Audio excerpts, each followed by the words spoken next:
Brent, thank you so much for being on the show. It's great to see your smiling face.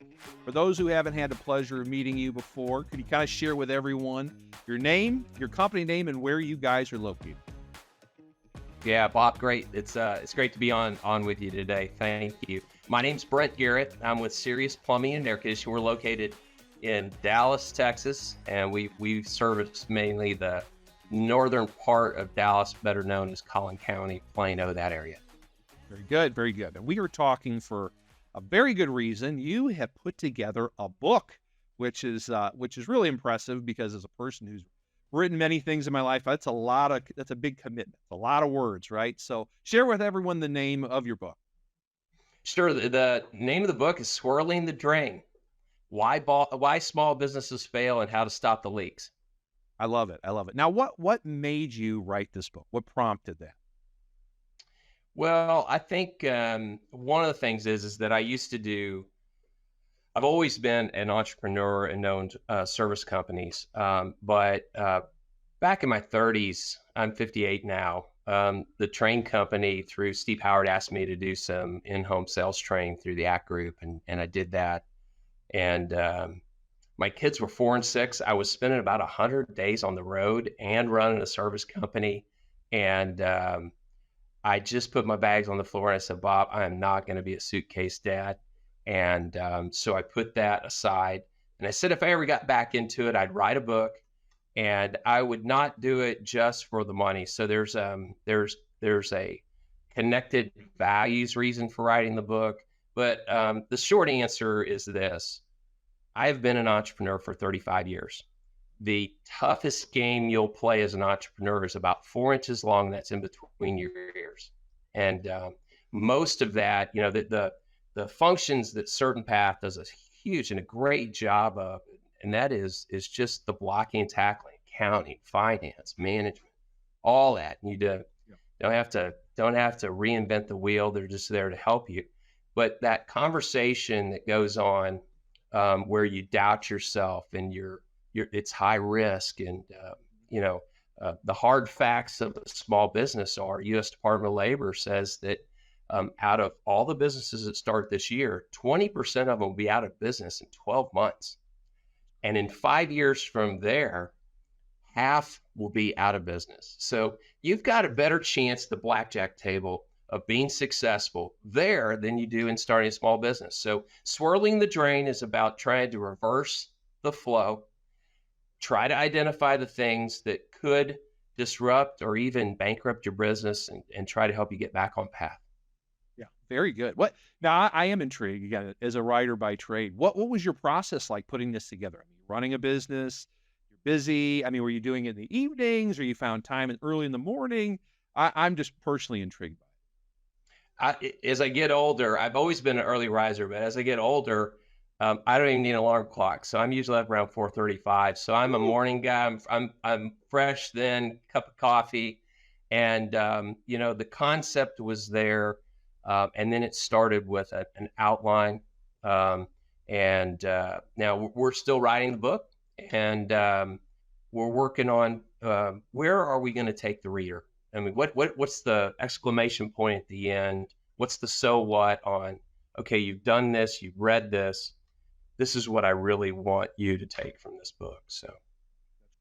And you've been on a bit of a media tour. You've been talking to a lot of Fox affiliates and some other affiliates, I think. So what's that been like? Why have they been so eager to have you on? It's just a message. This is the most important reason that I want to be on this podcast with you, because to all of the Certain Path members out there, I lucked into this, Bob. I was writing the book, but here's what happened. We have a great digital marketing contact here, and they do a great job. But he said, we need you to go shoot videos. Oh my gosh, I hired a guy who had a camera, and he's actually a professional photographer for some local sports teams. And that guy said, oh yeah, I'll shoot some videos. I'm going to tell you, service contractors hiring their friends, it just doesn't end up well on it. It's really a lot of hard work, and you need expertise. So I had a friend, and his name is Jeff Crilly. He's He was a news reporter for one of the local stations here, and he started a business called Real News PR. And I said, "Hey, Jeff, would you let me use your studio? Would you produce these videos?" So I went in and started doing that. He started sharing his business. Well, we're both entrepreneurs. And he started telling me more about his business. And I said, "So could you help me shoot commercials?" "Absolutely, Brent." I said, "But tell me about what you do." And so what Jeff's business does is he promotes your business in a different path, in a different way. So we're starting to do podcasts, interview other small business owners. And what Yeah. happened was Jeff sends out articles, and what he does is he gets your face and your voice in front of news media outlets. Okay. And so for the last 3 months, I've been swamped with doing Fox radio news, radio shows in the mornings, talking about interest rates and how it affects small business and that kind of stuff. And it's just been a Yeah. lot of fun. But here's what's happening: it's identifying me and connecting with me with the business locally, and it's helping our marketing reach. So Really? I That's would great. just encourage others to maybe look at different ways to shoot your videos or those types of things, because it's expensive, and it's very expensive. You try to do it on your own. It's because it's your time. So, Yeah. Oh, and 100%. that's really how it happens. So about twice or three times a month, I'm doing 6 to 10 Fox News radio shows in major markets throughout the country. Now I have to get up at 4:30. Not a problem for me. We start around 6, and I'm done by 10, and I'm right here at the office in the company, and it goes pretty quick. It's a lot of fun. Well, I was gonna say I can tell you enjoy it because you've got a good body language about when talking about it. So I'm glad you're enjoying it. So if not, why do it, right? So before we kind Yeah. of dig into some of the reasons why businesses fail, again, I want to give people more of a comprehensive background on you. I know you talked about your earlier days, but maybe talk about why you eventually settled in Dallas, and maybe talk about the story of Sirius Plumbing a little Yeah. So I went to school. I'm an accountant trapped in a plumber's body. I went to work for, it's just the truth. bit. Yeah. Can't get out. But I went to work for New York Life in Little Rock after school and sold for 2 years, a little bit of advice from my father, and it was great advice. Um, but I really had a burning desire to want to own my own business. I did not necessarily want to go a corporate route, and I certainly was not going to be an accountant. But I sure did appreciate. I continue to appreciate the education. Um, so I started a business in Richardson, Texas, not far from here, with 50 page business plan, about 5,000 bucks. Started from the truck. We grew it, and in less than 5 years, we sold it to Service Master, and we turned that $5,000 into a couple commas, and that was great. Um, I did get my corporate experience there. Got some much needed polish in managing lean people. Um, some in the team would argue that maybe I still don't have the polish, but it was a great trip. And so a couple of different detours and helping a couple of buddies repair some businesses, trade business they had. One was in Phoenix. But when my son was 5, we said we would get back to Dallas. And we started another one from scratch, and bought my partners out, and we're here with Sirius Plumbing and Air Conditioning, and things are great. That's great. That's great. Maybe share with everyone how you swerved in with us at Certain Path, which used to be Success Group International. I think it was in 2018. You were just looking to put what little extra fuel in the fire. Yeah, well, my story about putting the bags on the floor and going to be home, Jeni and I made a real intentional, not as helicopter parents, but to be engaged parents.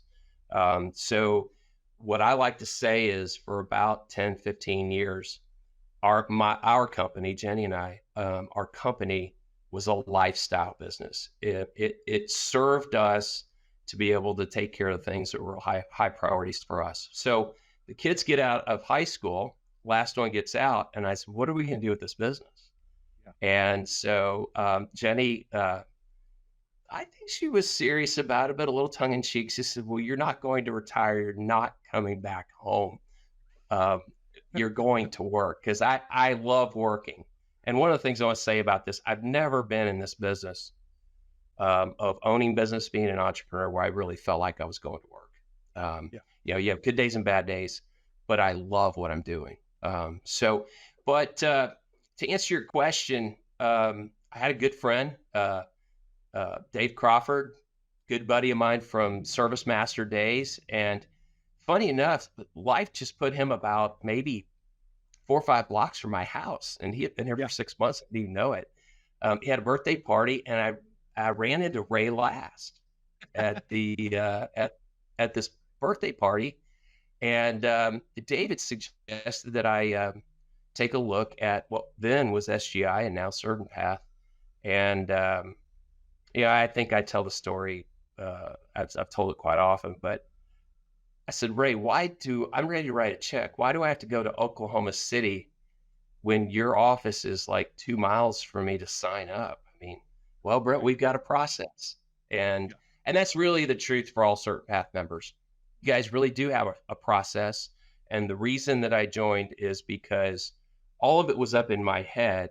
Certain Path has it in a standard format, general vocabulary that everybody's using the same words, the same path, the same process, so that, like I talk about swirling the drain, you can move from owning a job, which is where you start when you start a business, to owning a business. And so Certain Path, in my opinion, accelerated our goals on that. And so we've more than doubled the size of the business. Team's growing like crazy. And Jeni and I own a business now. That's great. The profitability is where it needs to be, because that's the one thing a lot of business owners get hung up on, right? Oh, how many trucks or what kind of revenue you're doing. Neither of Right. which matter if you don't have any cash in your pocket at the end. Exactly. Support for this podcast comes from Yellowstone Local. Are you a home service company struggling to find experienced employees to hire? Then you need to schedule a meeting with Yellowstone Local, the undisputed leader in helping home service companies build high-performing teams. Yellowstone Local doesn't just fill open positions, they shift your entire recruiting paradigm, changing your brand into a magnet for amazing people and helping you hire people that embody your vision, your drive, and your commitment to excellence. With an intentionally extensive approach, you'll have a partner that builds and executes the entire process for you, saving you time and money while getting the best results. So, in an industry where your product is your people, don't settle for less where it matters most. Visit YellowstoneLocal.com today and experience a different way to hire. For more information, contact Warren Lentz at 512-962-2638. I do want to dig into our hot topic, the reasons small businesses fail. And I think, you outlined statistics earlier. I think, especially in the trades, everyone got a little fat and happy the last few years. COVID forced everyone in their homes. They're using everything more often. Things are breaking. So leads were plentiful. But I know, speaking with our network of almost 1,200 contractors across the country, leads are getting a little harder. So you got to be a little better business operator. So I think it's great that we have you on to talk about, you can share some nuggets on how to avoid failure. In particular, you point to 5 reasons why people fail or why businesses fail. Can you kind of share with everyone what those 5 are? Yeah. And not necessarily in any of this order, but my order that I put it in is the top 5 reasons small businesses fail is, number 1, just lack of research and a plan. I think it was Michael Gerber who wrote the book, The E-Myth. He said that many entrepreneurs are failures before they start because they have what they call an entrepreneurial seizure. I'm good at something. I'm just going to go start a business.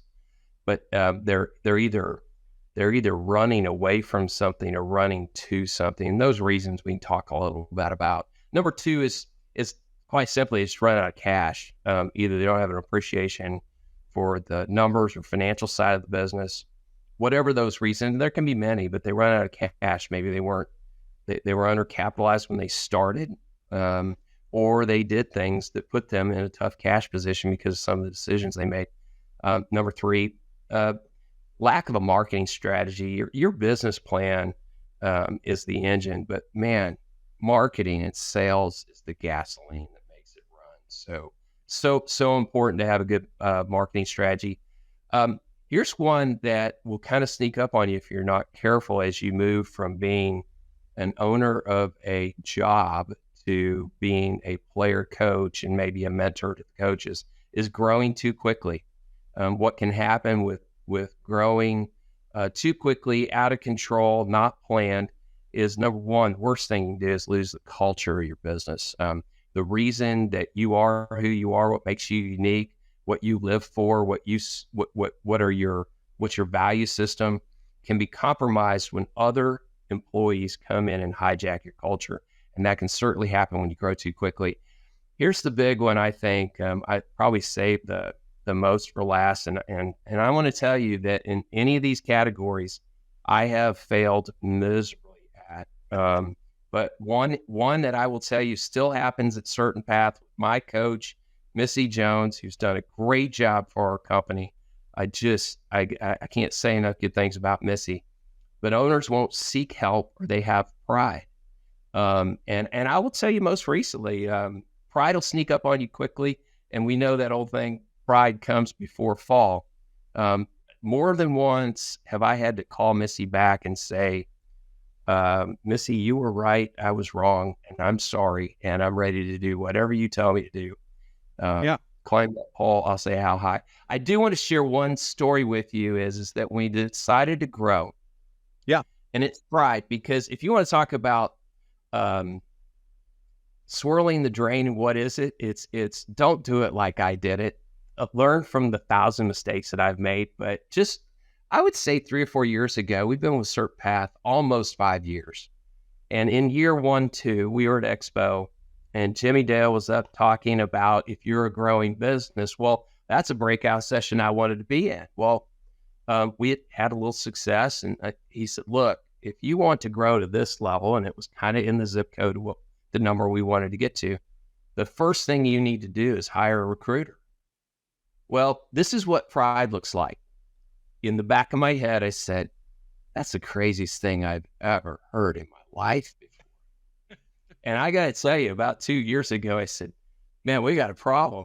We've got more demand than we have supply, and I need to recruit people. And I went, you know what? Jimmy Dale's right. So number 5 is the biggest one, I think, Bob, that we all have to check ourselves and just say, hey, you know what? A little success, good's the enemy of great. I know we've said it before, but just a little bit of success can get you a little prideful, and the world will smack you down quick. That's a good lesson for all aspects of life. I don't think just business. Anytime we all think we're a little too hot, God has a way of tugging us down a little bit, grounding us. Absolutely. Anyway, let's dig into a little Those bit. are the 5. Yeah, no, that's great. That's great. And I want to delve into each a little bit. We'll start with the first one, research and plan. So when you mention that, especially for small operators, guys that just started in the truck and they're running one job to the next, maybe they hired another guy to fill another truck, not used to thinking about research and planning. So what do you mean by research? Yeah, so let's talk about those 4 different phases, as I call them. Yeah. You start out as owning a job, and you're in a producer phase. You're really good at something, and because of that, and others have told you you're good at that, you ought to go into business, and that isn't necessarily wrong. And you move from producer phase. If you start to grow your business, you start to own a job, and then you start to create jobs, and that's an exciting thing. Revenue's going up, all kinds of good things are happening. And you enter into this technician/mentor phase. And technician doesn't necessarily have to mean turn a wrench. It could be that you're an accountant or whatever your strengths are. But then you make that move, if you manage your cash properly, to leading the team and being a full mentor phase. I got to tell you that Certain Path's been instrumental in helping me with that. And they're not easy questions to solve. And then you move toward leading the mentors and owning a business. Well, in that plan, if you recall, I took a 50-page business plan to the banker who I went and asked for $10,000. Now remember, most collateralized bank loans, if you give them 5 and maybe some collateral in other areas, they're going to give you a 20, 25, 30, maybe $50,000 line of credit. This banker, who has been a 35-year friend of mine now, felt so confident about my business that he gave me $10,000 line of credit, but he wanted the 5 in the bank. So Right. I never let him forget that. But I will tell you that I guess maybe measure twice, cut once. A little research. If you're thinking about going into a business, I would research others who are already in it. Go have a cup of coffee with them. What are the top 3 pieces of advice they give you? Do the market research. Who has the most market share? What are the capital needs of the business? What are the things? How am I going to secure credit? Do I have a written business plan? And are those things probably a little tough to get people to think about joining Certain Path before they start a business, but I don't know another place to spend my money better than to do that, because they already have all those best practices available to them. And that's just my 2 cents on that. But you have to have a business plan. You have to understand how you're going to scale your business. In that business plan addresses a lot of those other things we're already talking about. But. Sure, for sure. And you're right. I mean, I didn't intend for this to be an auto plug for us, but we do have the budgets and Bob, it's going to be it's because I am here with you, not working out in the business because of Certain Path. So you're going to hear me sprinkle this in and out. Well, I appreciate it. It's just the truth. Yeah, well, I appreciate that. Now, when you're looking year after year about trying to plan for growth, what do you typically try and plan for? Again, we're going to get into about growing too fast later on, but what do you when you're building your plan for the next year? What do you kind of keep an eye on? Hey, it's a great question, because literally an hour ago, we had our monthly meeting with the leadership team. I sit down, we have lunch, we talked about it. We had a 31% growth over prior month. We had a huge June. It was the biggest month in the history of the company. And I visited with the leadership team and I said, how did you feel going through that? Well, yeah, it was a lot of work and we were a little stressed, but man, it's a great number. I said, look, I never want to see 31% over prior year for the entire 12 months. And then I showed him our budget and our plan for the year, and that the growth plan, really with Missy's help, right now we're sitting in a crock pot and we are growing, we're simmering a little bit, and we're learning and getting really comfortable with understanding our leadership positions, but we're also growing bench strength right now. We have team leads. So we're growing about 5 to 8% right now, because we want this team ready and prepared to go on this next jump and this next wall. So what are we doing? We're storing cash. We're going to prepare to invest more in marketing, and we'll have the bench strength to handle that growth. So once again, you don't lose your culture. So the answer is, it is not a steady or static number. It's based on what your team can handle.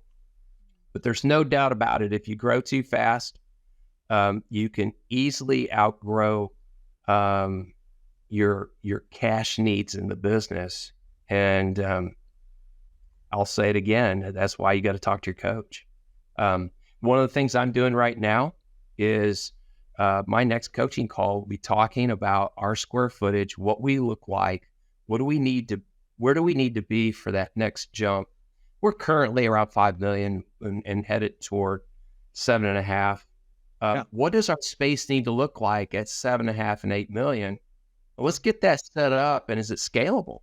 All this stuff is lined out in the tools that Certain Path provides. I know it does sound like commercial, but it's just the truth. It really is.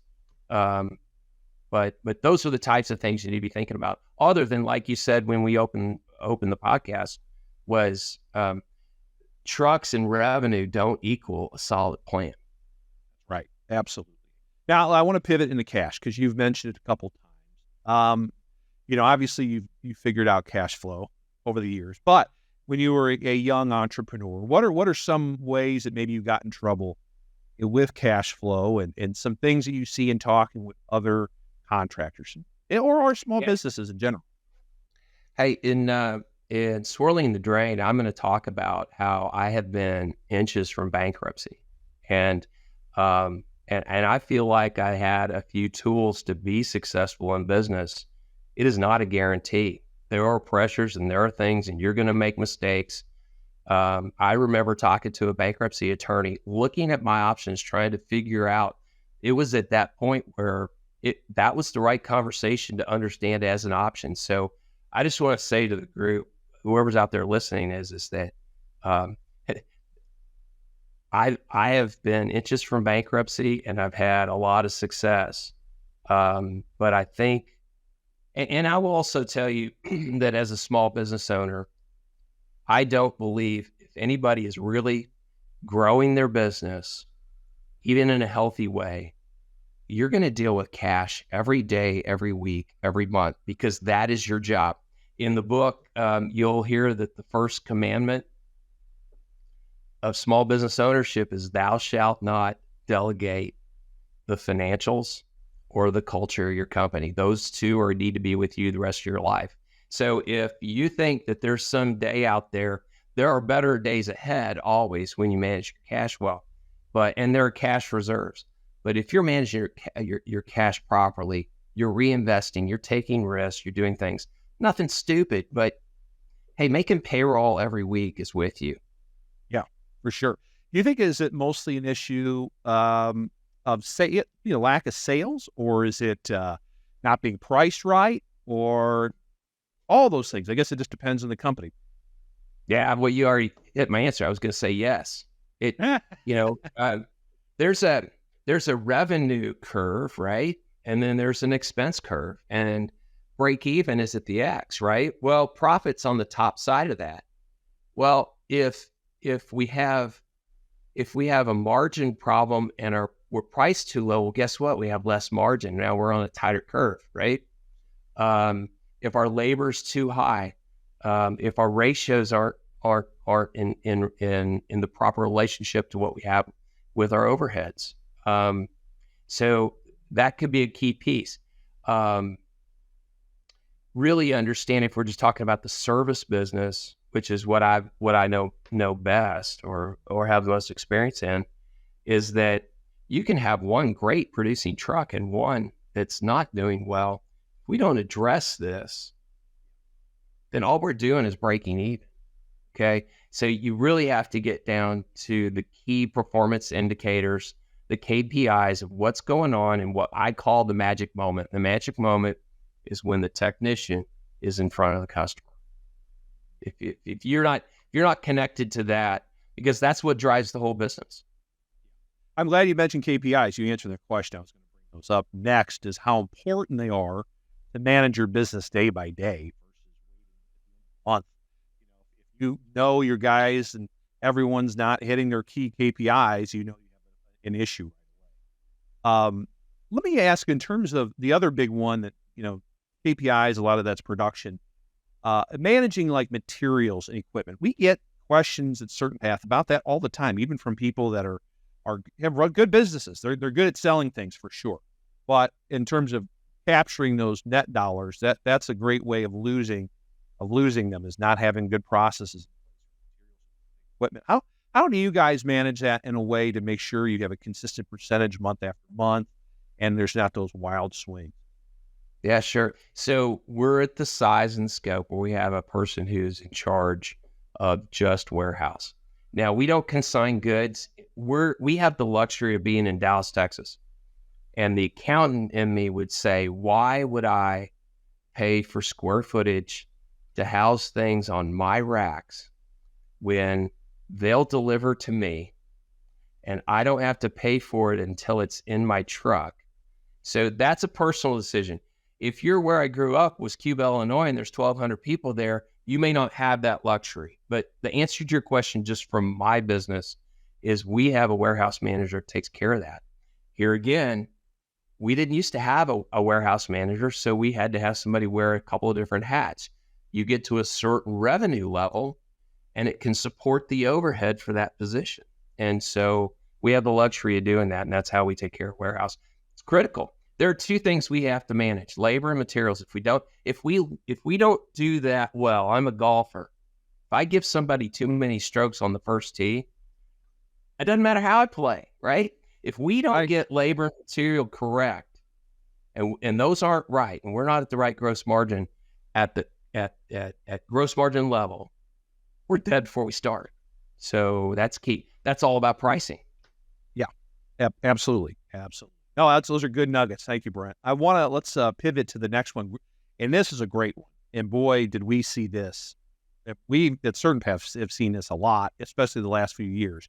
And that's growing too quickly. We've got a lot of very ambitious members that are good at selling things, and they're good at with people. But sometimes they go, well, we grew by 100% last year. Let's do it again. And all of a sudden you've got burnout or all sorts of other issues. And now again, with things slowing a little bit in some places, it's just a different environment. But I think the biggest issue I find people are growing too quickly is they make mistakes in hiring. I think industry-wide, that's a big problem. I need somebody in a seat right now. I'm going to hire the first plumber that applies, and all of a sudden you go, oh my God, this person is not a fit. Maybe speak to how important, you talked about hiring a recruiter, in that role. How important is it to hire for core values? So you might not have someone who's the most technically competent yet, but they're the right fit for your business because they're a good person that'll treat your customers well. Well, and we're going to go through these things, and it's just going to line up where our solution internally, it's going to sound like another commercial, but we use Yellowstone. And then we have, so Yellowstone, because we're all due to Jimmy Dale, but you have to understand what area you're at. And we were talking about growing too fast. And before I answer your recruiting piece, the owner, and I think Certain Path has this lined out, but there are what I call walls. There's a revenue wall. Remember that revenue and expense thing where, sometimes at a certain level, you maximize profit, you're making great margin and money and everything. And you make a couple different, and you get to couple different changes, you get to a certain wall. The reason I think it's a great metaphor because it's just kind of hard to get over that one. It's at those points that the owner has to manage his cash, their cash and their expenses, and they've got to know their numbers, because that's where you can start swirling the drain. You can go out of business at $1 million, $2 million, just as easily as you can at 10. It may look a little differently, but it can happen just as quickly. And so for us, our team here at Sirius, we took a couple hats off of somebody who was our call center manager, and they're playing into an office manager role. So she has an assistant call center manager. She has the role of recruiting. And she also is doing a great job of working with Chris on a little more detailed, sophisticated advertising plan, marketing plan. Yeah. So that individual can't spend 100% of their time recruiting. So we outsourced to Yellowstone. And let me tell you what, they have different levels. Well, I went all in because their top level of what I thought was what we should spend, there's no way I could hire somebody to do all that. And so our office manager in training is only getting qualified. It's almost like putting flour in a sifter, right?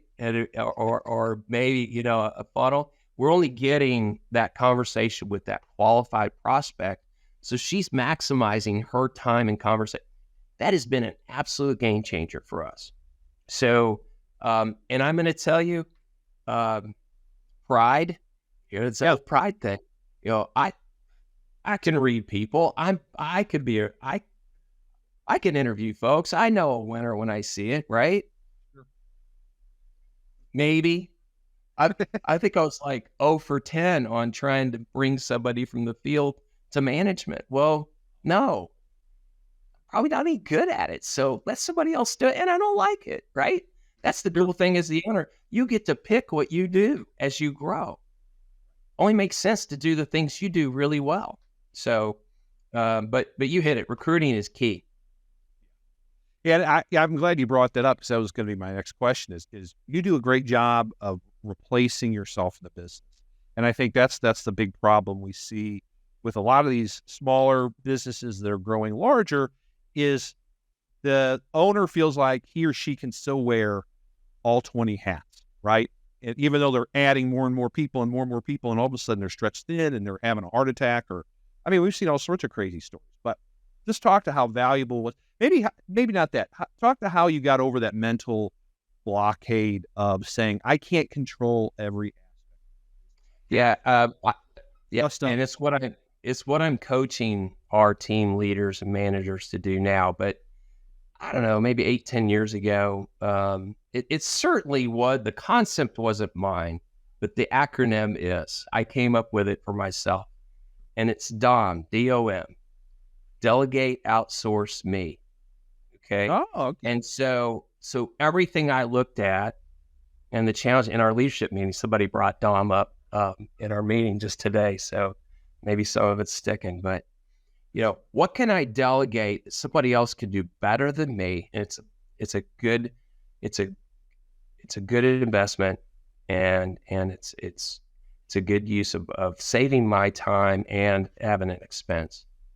Who can I outsource this to, or what level can I outsource this to a point where I don't have to get involved except the last 2 steps? And I'm sorry, I got that turned around. I'm sorry about that. I delegate to my own team and I outsource people who do it better. And then what are the things that, and this is important, just because you hire somebody and you want them to do a good job, I think Stephen Covey said it this way: if you have a garden, there's got to be a gardener. Somebody's got to weed it. Somebody's got to look at it.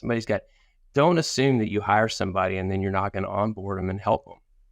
But most importantly, in these walls, make sure you understand what are the things that you still need to do, because if you don't, it's going to cause a real problem for your business. It might be sales at a certain point. It may be accounting at a certain point. It may be holding your one-on-ones. Maybe your team's too young and they're not ready to handle that tough conversation when they have to either do a PIP or unfortunately even have to handle a termination.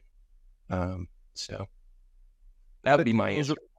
No, those are all key points. Also, I seem to remember at some point, I don't know if it was a previous time you've talked, but when you were in your early stages with us, you and Jeni you took the time to write down and document systems and procedures and how you expected the flows of business within your business to occur, correct? You guys kind of created SOPs within your company? We did.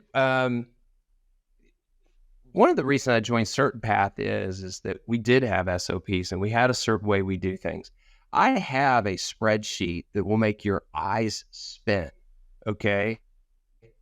And it really has everything that's on the DMER.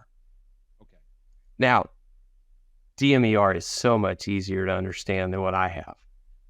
And why would I put my team through that frustration, right? So we sat down and looked at things, and I had a file that it was how I ran the business. Yeah. And so there was about a 4 or 5 year period where I converted that to easy to understand KPIs that wouldn't make your eyes spin, and that there were too many. There were just a few things to look at, and if we managed those, everything would go well in the business. And what I learned in that process is that it's a really cluttered, busy place up here between my ears, and there's an easier way to communicate some of this stuff. I think It's the difference between being an inch wide and a mile deep, right? yeah. On certain things, when really all you need to do on certain things is be an inch deep and a mile wide. Some people would argue that, but what time is it? I don't need to know how the watch runs. Support for this podcast comes from Rheem. Brothers Richard and Donald Rheem founded Rheem Manufacturing Company in Emeryville, California in 1925. The company has produced a number of cutting-edge products in its 89 years of operation. Today, Rheem is North America's only manufacturer of HVAC, water heating, pool and spa heating, and commercial refrigeration solutions. For more information, go to rheem.com. The point I was trying to make is in having those things documented, and you said it yourself, you boiled it down, you made it easier for that middle management that you're putting in place that may be green, right? And you're coaching them up, but you make it easier for them to understand what they need. I think what happens in a lot of growing businesses is they'll promote a great technician into a service manager role, and then that owner doesn't coach that manager on how to do that job. They don't give them any KPIs or certain steps that they need to follow. So I think that's just a big lesson I was trying to just to illustrate there is you did that in your journey and how important it is. Yeah, one of the things you might be touching on that I would share with certainly new members to Certain Path that listen to this is there is so much information. Get with your coach and identify what the top 3 things are to do. It's kind of like going down a river with a big canyon, right? Okay, all I can see is that next big turn. Okay, yeah. You and your coach are in this boat together, and your most important 3 things is to keep paddling your boat, go into those 3 most important things, get them done. You get around the turn, guess what? There's another turn down there. And there's another answer, and there's another 3 things. Don't worry about the 1,000 things that you see. Go, oh my gosh, I've got all this to do. It's impossible to do it all at once. And, that's especially for the new folks. That's why EP is so important to help clear your mind. I promise you'll go to EP. I promise you they said it, but you didn't hear it in the first trip. But the second one, it's like you just found a nugget of gold. And then you go, if they'd have said that last time, I would have caught that. You just weren't ready to hear it. Yeah, that's true. It's a fire hose, and sometimes I'm going to EP in November. That's great. Oh yeah, that's fantastic. I want to pivot to your last bullet point. It's a big one. It's owners won't seek help. Yeah. The final reason you suggest or you mentioned that small businesses fail, probably all businesses. So how? You've been very gracious in giving us a lot of credit at Certain Path for helping you along your journey. But how about this? I love how you have said in your different tracks of business. At Certain Path we call them managers. Building managers. You say mentors. I love that terminology. I think it's great. So how important is it for you to spend that time with your leaders to mentor them about the business and helping them get to your level and learn more and become better at what they do? So you mentioned that you do one-on-ones. Maybe talk about some of the other things you do, coach them and help them get better. Yeah, let's just talk about the last expo I went to. Sure. We were in DC, and I went, and I usually sit in the back of the room, got my laptop out, I'm taking notes, and I'm typing, and I'm really planning out my next 90 to 180 days. And I got to about I think the first day and a half or 2.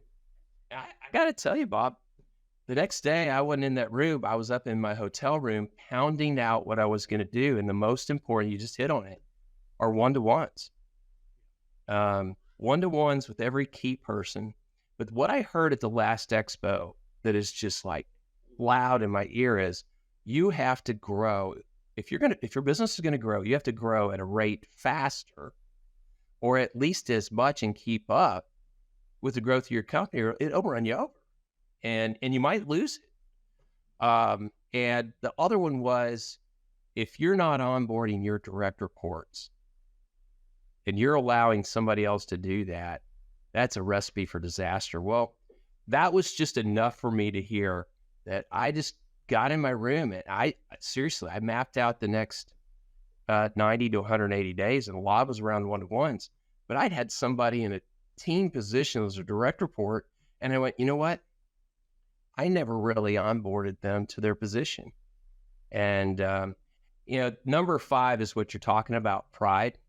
I believe it was a military general from World War II, and I can go find it, but the quote is, when I have a problem, I start at my desk, put my pen here, and I start drawing circles. And I look at the first person it touches, and there's the first part of the problem. It was just a fancy way to say, you know what? Look in the mirror. You're probably 90% of the problem. Well, I don't go to Expo, and I don't have a little time to get away from the business, and I don't sit down there and cast. Believe me, I'm a pretty confident guy, and that's just code word for sometimes getting a little puffed up. I mean, it happens to us all, but Sure. the world will slack us down. But it just hit me like a ton of bricks, and it was like, man, look at what I've done to a direct report for 2 years, not onboarding him, spending the time, and he has blossomed like a flower. And guess what? Guess who the part of the problem was? It was me. It wasn't it. You know? So What was that conversation like with a guy or gal that you said was doing really well and went, "Hey, Joe, I realize I didn't set you up. You're doing great, but I didn't set you up for success as much as I could." So what's that? How was that conversation? yeah, so I was telling you about what do I want a reader to leave with from this book, and what's the so what? I think it's Jim Collins who wrote Good to Great and Level 5 Leadership.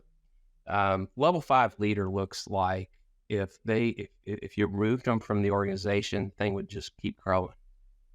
And so one of the keys to being a better leader is that if you screw up, you better say you're sorry really quickly. So when I got back, I sat down and said, hey guys, just got back from Expo. Here are the things I learned. These are the things we're going to work on. My key is to make sure that you're set up to be successful, and I've let you down. And I don't know that I've properly onboarded you, but we're going to enter into these one-to-ones. Now, we do it on a weekly basis.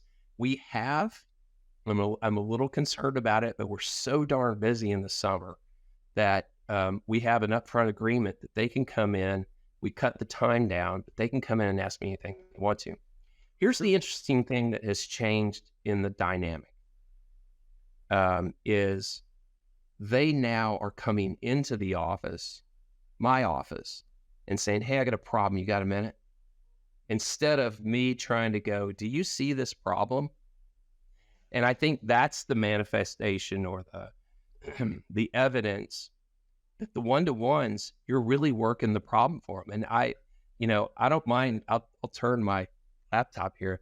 That deal right there is a whiteboard behind there. We open up, and we save notes, and we get up there and we whiteboard things.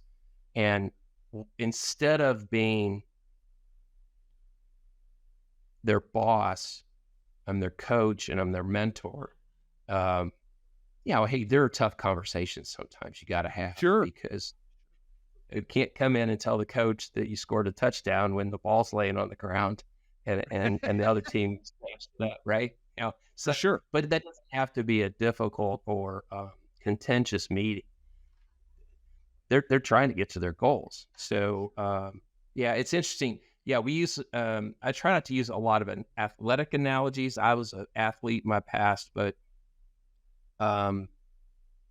we do use words like team member rather than employee. We use coaching, mentoring. We use producer, mentor, motivator, those types of things. So I think words matter. Yeah. Oh, 100%. 100%. And guess what? Words never die. So, and you can't eat them back up once they come out, and we've all got them, and we've all got the thoughts. Yeah. It's a lot better sometimes to let things roll around in your head. That's for sure.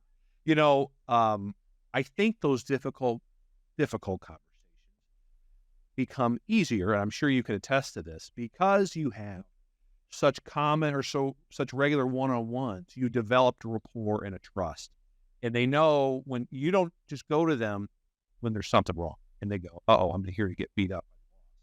You have this bond, this relationship, and they know you have their best interests.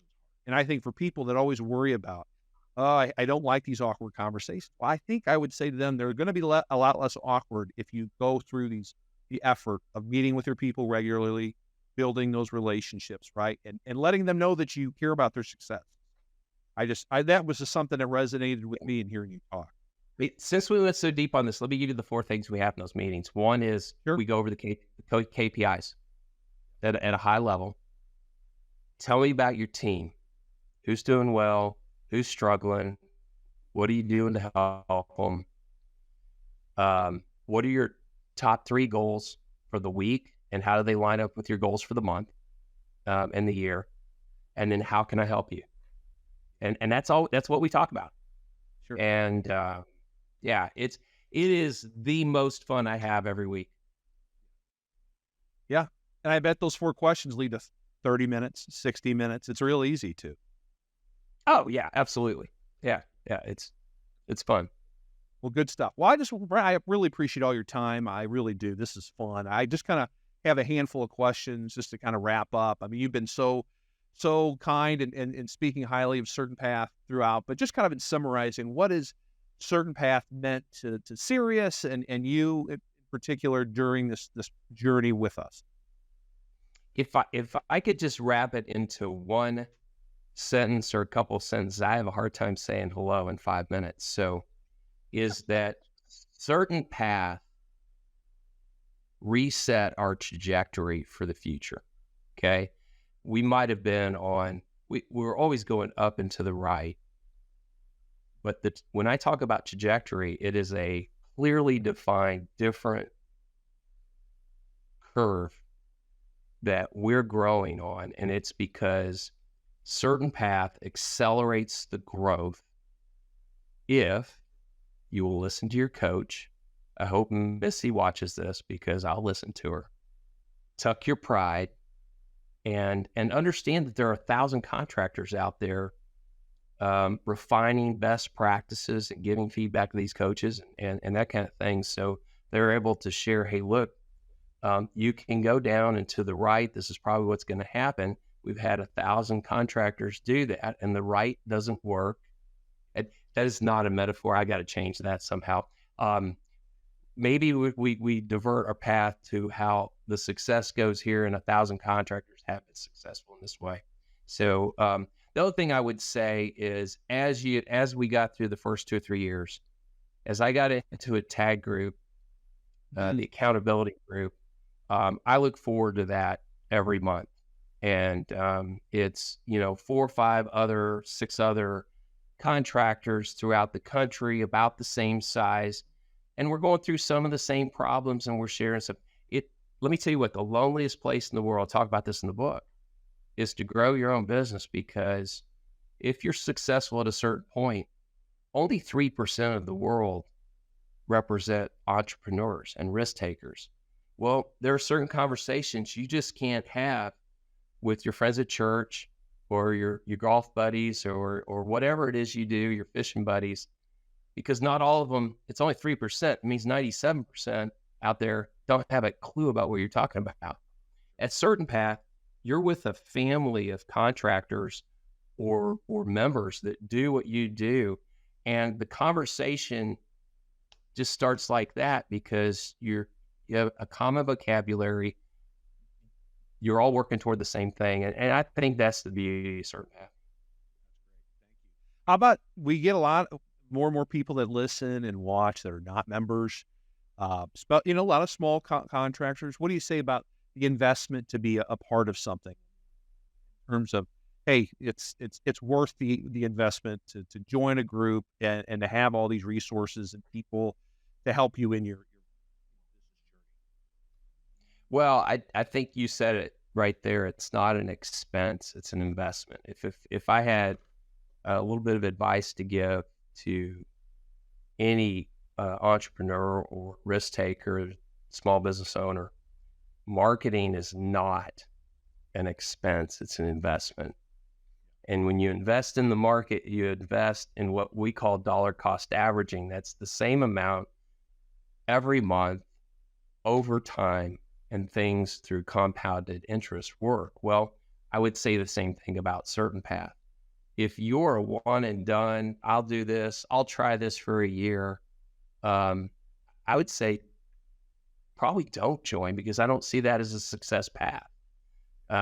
It's a commitment to, number one, tuck your pride, admit the things that you need help in, and stay with that kind of, I guess it's probably a humble approach. And I don't mean humble in bowing down. Humility to me is, and getting rid of your pride is this: walking in or waking up every day, going to the office and saying, I'm going to learn something new today. I don't know it all. And I have something to learn, and I have something to give. And that would be my message to folks who are thinking about joining Certain Path. Go in with an idea that I have something to give and I have something to learn. And that to me is real, true humility. So That's a good. Okay, just in completely wrapping up, the book, it sounds like still in production, or how far away from print are we? yeah, book will probably get released in the fourth quarter. I really want to make sure that we're answering the question, where am I taking the reader? And I think where I'm taking them is, hey, you can do all these things. Here are the keys to being in a small business. And the book is not specifically directed just at or even a trade business. But the most important thing you guard are your financials, the culture, and your mindset. Okay? It's going to be up, it's going to be down, the market's going to be up, it's going to be down. What are you doing to keep yourself in a checked position where you're focusing on the positive and not the negative?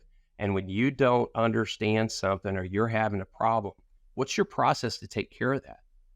You've been successful in the past, so try to understand you a little bit more, and try to understand and know that, hey, instead of focusing on the outcome, I'm going to focus on what my process is to be successful. And that's really what it's about. So it'll be out the fourth quarter.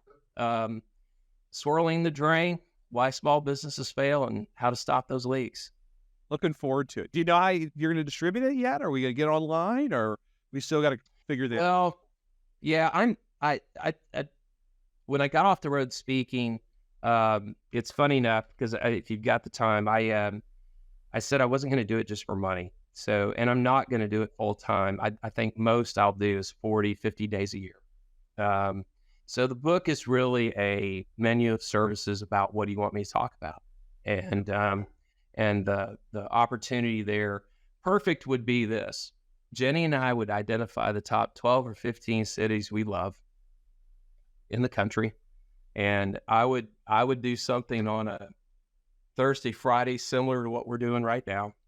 Yeah. Maybe a little bit like a workshop or keynote. And she'd fly in, and on Sundays, I would find my denomination and go share a little bit more in a deeper way about how do you own a business and live your faith, and try to match those up together. Very cool. Well, that's good stuff. That's exciting. Yeah. Hey, man, I really appreciate all your time. This was a really enjoyable conversation. Thank you for your patience and figuring out the technical parts of it earlier. But we made it work. I think that was my fault, not yours. You do this every day. All right. That's all right, man. No, we got it done. So this was a lot of fun. I think people are going to take a lot of great nuggets. Thank you for taking the time with me. I deeply. Thanks for having me on, Bob. Appreciate it. Support for this podcast comes from Pulse Am and Customer Lobby.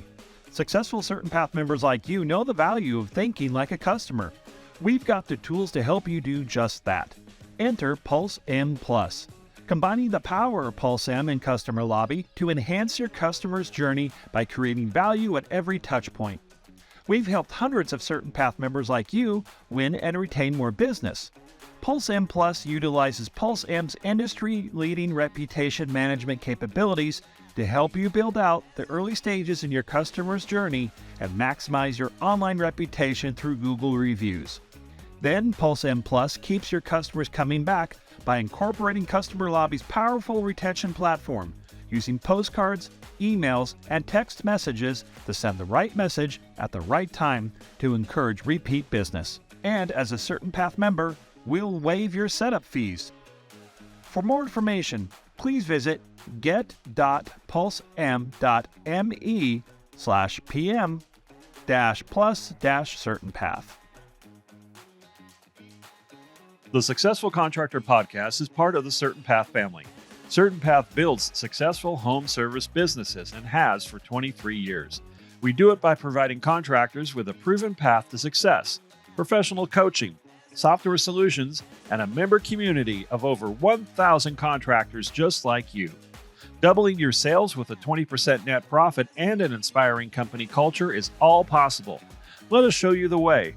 With Certain Path, success is made certain. Visit www.mycertainpath.com for more information.